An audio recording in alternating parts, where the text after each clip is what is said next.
વગર તપાસે છેડતી કેવી રીતે દાખલ થઈ? તમે જોઈ છેડતી? તમે જોઈ? તમે પોતે ત્યાં ઉભા હતા, તમે પેલી બેનને ધક્કો મારીને બહાર લઈ જાવ છો. એ તો સાહેબ, એ તો પછી હું આવી હતી, એ પેલા તો બનાવ બન્યો. તમે છેડતી જોઈ? ત્યાં છેડતી કરવા ગયા હતા આ લોકો? બનાવ બની ગયો. હું શું કહું, આ છેડતી કરવા ગયા હતા ત્યાં? એ છેડતી કેન્દ્ર છે? એ કોલેજ છે તો ત્યાં છેડતી કરવા ગયા?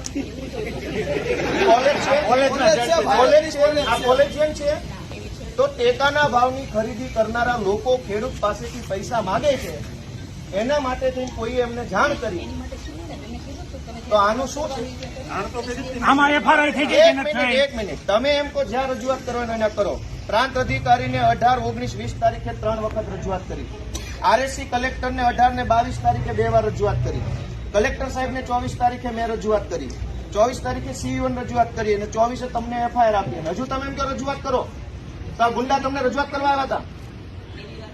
બેન, ભગવાનથી ડરો, ભગવાનથી ડરો. તો ધીમે એટલે પણ હું કઈ ખાઈ ગયો? તમે અમને પર ખોટા આરોપ મૂકો. બેન, તમે છેડતીનો આરોપ કેવી રીતે લગાવ્યો? હાલો, પગે લાગુ. લો, છેડતીનો આરોપ કેવી રીતે કર્યો? કેવી રીતે છેડતી કરી હમણે? નહીં, કેવી રીતે છેડતી કરી હમણે?